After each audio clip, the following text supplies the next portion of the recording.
গতকাল আমাদের ক্লাব ঐকতানের পরিচালনায় হয়ে গেল রথ প্রতিযোগিতা। কাঁথি ও তার আশেপাশের অঞ্চল থেকে সবাই দারুণ দারুণ রথ নিয়ে হাজির হয়েছিল আমাদের ক্লাবে। নানান রকমের জিনিস দিয়ে সবাই কি সুন্দর সুন্দর রথ বানিয়েছে। নেট দিয়ে রথ বানিয়েছে, পেন্সিলের ছোলা দিয়ে। এই রথটা যেমন পুরোপুরি ড্রাই ফ্রুটস দিয়ে, বাদাম কিশমিশ এগুলো দিয়ে পুরো রথটা বানানো। প্রতিযোগিতার বিজয়ীদের জন্য আমাদের ক্লাবের তরফ থেকে ছিল দারুণ আকর্ষণীয় পুরস্কার। বড় আকারের সবগুলো রথই ছিল দারুণ দারুণ। কেউ কেউ পুরো ধান দিয়ে রথ বানিয়েছে, নানান ফলের বীজ দিয়ে রথ বানিয়েছে। এই রথটা যেমন পুরোটা তৈরি মাদুর কাঠি দিয়ে। মাদুর কাঠি দিয়ে তৈরি রথটা আমার সেরা লেগেছে, দারুণ হাতের কাজ।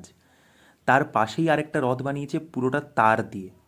রথ প্রতিযোগিতায় দারুণ দারুণ রথ তো এসেছিল, সাথে সাথে খাবারের অপশানে ছিল বেশ ভালো। স্প্রিং পটাটো থেকে শুরু করে আলু কাবলি, পাপড়ি চাট, দই ফুচকা, এদিকে গরম গরম ভুট্টা, আরও কত কিছু। রথ প্রতিযোগিতাকে কেন্দ্র করে আমাদের ক্লাব প্রাঙ্গণ হয়ে উঠেছিল বেশ জমজমাট।